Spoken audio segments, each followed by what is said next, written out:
Dati madalas nating naririnig na ang pag-aasawa ay hindi parang mainit na kanin na kapag sinubo mo tapos napaso ka ay pwede mo nang iluwa.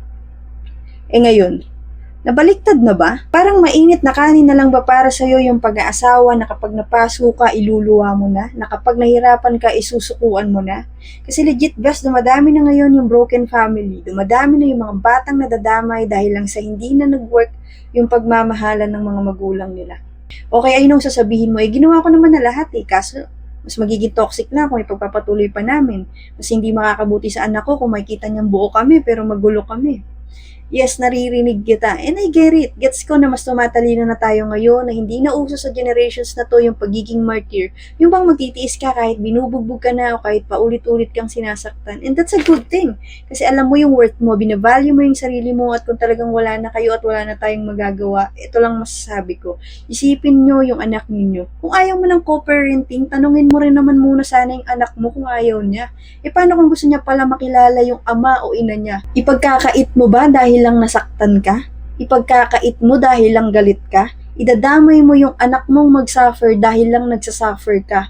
In the first place, wala naman siyang kinalaman dyan.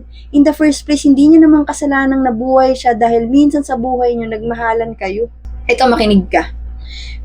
Kahit ibigay mo lahat, maski pa buong buhay mo, kahit kailan hindi yan magiging sapat para mapunan yung pangungulilang nararamdaman ng anak mo.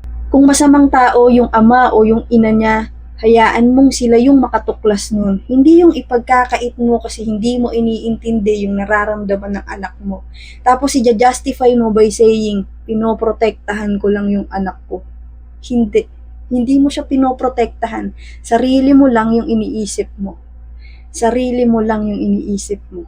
And for the married couple na kasalukuyang may pinagdadaanan ngayon, I hope hindi pagsuko yung naiisip ninyong option. Try to re-evaluate. Balikan nyo kung paano kayo nagsimula. Balikan nyo yung panahong masaya kayo sa isa't isa. Yung mga panahong nangarap kayo ng buong pamilya. Kasi naniniwala ako na kung ano man yung pinagdadaanan ninyo ngayon, malalampasan nyo yan. Basta dalawa kayong nakakapit. Lalo kung bounded kayo ng marriage. Remember, ang sabi nga sa Biblia na ang pinapagsama nga ng Diyos ay huwag papaghiwalayin ng tao. So hindi niya kayo bibigyan ng pagsubok kung alam niyang hindi nyo kakayanin. And for the younger generations, kung matalino na ang kasalukuyang henerasyon sa pag-value ng kani-kanilang sarili, please kayo naman, mas maging matalino sana kayo sa pagpili ng mapapangasawa. Huwag natin gawing kanin na anytime kapag hindi mo nagustuhan yung pakiramdam, aalisan mo na. Paano? Ask for His guidance. Kasi kapag siyang nagkaloob ng tamang tao, you will never go wrong. And lastly, just a reminder, madali lang magmahal kapag masaya, kaya piliin mo yung kaya kang mahalin kahit sa mga panahong hindi na maganda yung sitwasyon.